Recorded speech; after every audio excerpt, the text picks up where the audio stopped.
Hello and welcome back to The Rational Investor.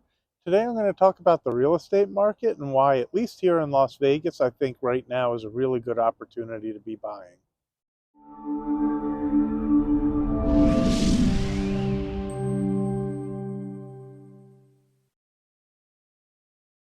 Good afternoon. Today is Monday, December 11th. I hope you're all having a good day and I hope you had a nice weekend. Today I'm going to get into the real estate market a little bit. I know I've been talking about the stocks, and on Sunday I do my stock account review, but I haven't talked about real estate in a bit, and we're going to get into why right now I think is a really good opportunity to buy. So, before I get into all the reasons why I think right now is a good opportunity, if you haven't already, do me a favor, hit that subscribe button, smash the like button. Really helps YouTube's algorithm, and if you're enjoying the content, it helps other people to find it as well. Really appreciate that. I'm also going to put a link in the description about opening an account at SoFi. I know I've mentioned it before. If you deposit $10 or more, it's going to give you guys a free $25 bonus. There's also ways to get more. On top of that, I opened an account there. I also own some stock. The account is with my 13-year-old son, and it gives us a gift as well. Helps keep him engaged, and I try to teach him about investing as well, even at these young ages, which is kind of what I talk about in the video. The younger you start and the longer you give it time, really seems to work out. So, why do I think right now is a really good time to be buying real estate? Well, this time of year generally gets slow to begin with. On top of that, all the news about the interest rates being high and the prices being too high, it has slowed things down a good bit. And I think some of the sellers have been on the market a little long and they're a little bit nervous, which has created some really good opportunity on prices. If you look into the future and you go to CME.com and look at their Fed watch, they're estimating five rate reductions next year, quarter point each. That's a full point and a quarter that they're estimating is going to be coming down next year. This is not something I'm making up. This is really easy to do. You just go to CME.com and you can look it up yourselves. They have a Fed watch tool, but they also have lots of other markets that they watch. That's where I used to trade, was at the Mercantile Exchange. And it really gives good information on a lot of this. And those estimates aren't just random estimates. It tends to be pretty accurate. So it's a really good place to go and get an indication of what the Fed's likely to do at the next meeting and the ones after as well. Well, five rate reductions at a quarter point each next year is really big. The 10 years already showing signs of improvement, and I think as the rates improve, it firms up the market, and we might even see prices go up again. At least here in Las Vegas, what ends up happening normally, just because of the cycle, is come February, March, April, the buyers start picking their heads up and start looking, because if they're thinking of moving, they want to get into the home before the summer and before school starts next year. So as you see the buyers start coming back in on top of the rates being lower, they're going to get more confident and comfortable with the rates being lower, which could in turn cause the bidding up and everything else, because there's still a lack of inventory. And I don't really see what changes that over the next few months. I know there's a ton of gloom and doomers out there. I watch their videos too. I find them really interesting. At the same time, if you listen to it, all the data points they talk about are nothing that's a secret, which is kind of why I say, like, you have to take everything with a grain of salt. It's not like the markets aren't well aware that credit card debts are high and that inflation is what it is, and that all those other things that they're pointing to. And if you're watching, well, CPI has been coming down, which is what the Fed actually looks at in terms of their inflation data. We're waiting on tomorrow's number, but if that comes in soft, I think you'll see the stock market spike and interest rates go lower. Now, of course, if it comes in hot, the opposite's going to be true, and the markets are going to be really sensitive to the number tomorrow. Best case scenario is actually that it comes in hot and you see this initial reaction of stock market going lower and interest rates going higher, and then it kind of fades and reverses. I mean, to me, if I see that, that's perfect, because what I think is the most important things to look at when you're watching things is things that don't make sense. I even learned that in high school. When you're watching a stock or you're watching things, and great news comes out that should push it higher, and the initial knee-jerk reaction might be a little bit of a flinch in that direction, and it just doesn't follow through and things slowly go lower, well, something's going on a little bit more that people who really know what's going on aren't following the news. And same the other way around. When news comes out really bad and things start to knee jerk down to the downside and then end up fading and reversing the other way, That's much more valuable information than the actual news and the direction and everything else.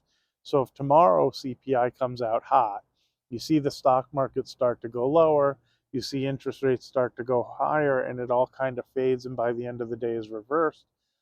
My guess is they have information saying that those numbers aren't so great, and going forward that you're going to see improvement.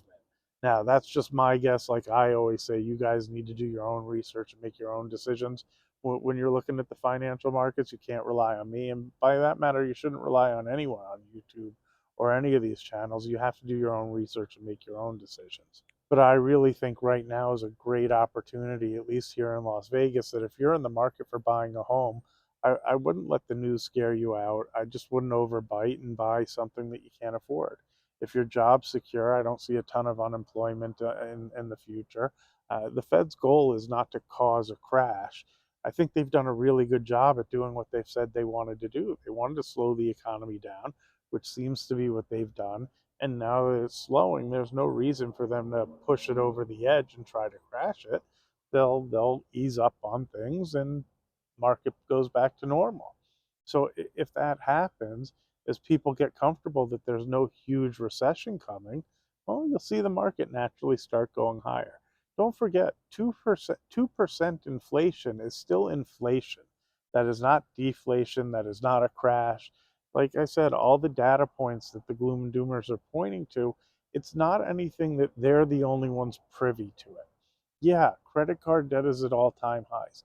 This is public information. There's no surprise here. Meanwhile, Visa and MasterCard stock prices are going through the roof. The housing has slowed down dramatically.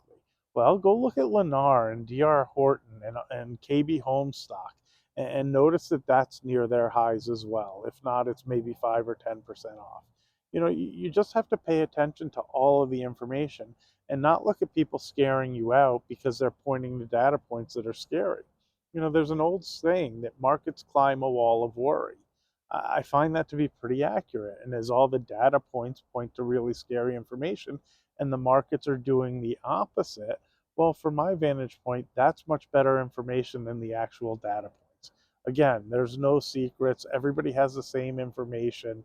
So if the news is bad and the markets are holding up, odds are they're going to continue to hold up.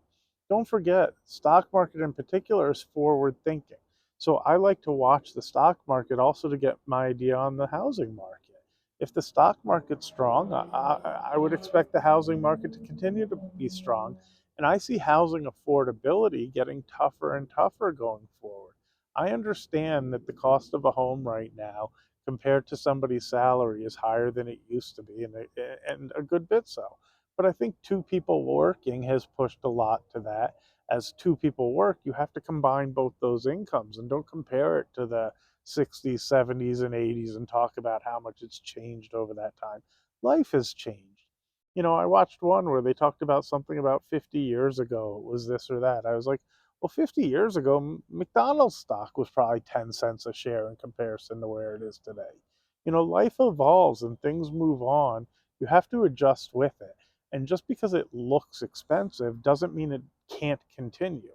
If you constantly thought that way, stocks make new highs and then they continue to make new highs and companies grow and they build bigger market caps. If you constantly think, oh, it's just too expensive, you're just going to scare yourselves out of the market. Now, don't get me wrong, there's nothing renting if you want to rent. There's lots of advantages to that too, especially if you don't know you're going to be where you're going to be for a long time.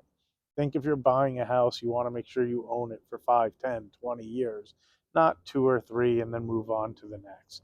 By the time you deal with all the costs associated with moving, getting in and out every few years may not be the best decision. But if you want a security for your family and everything else and you stay where you're staying, I would so much rather be an owner than a renter. I'm just not looking to rent and move around. I want the security for my family, and there's some pride in ownership. When we update something, we do it because we want to and we like owning it. Anyway, again, I think right now is a great time to buy. I wouldn't listen to those gloom and doomers, but you guys need to do your own research. So don't forget, thumbs up for the like. Also subscribe if you haven't. If you've made it this far in the video, do me a favor, tell me you watched till the end. Let me know what you think, and by all means, tell me where I'm wrong. I like the conversations. Have a great Monday.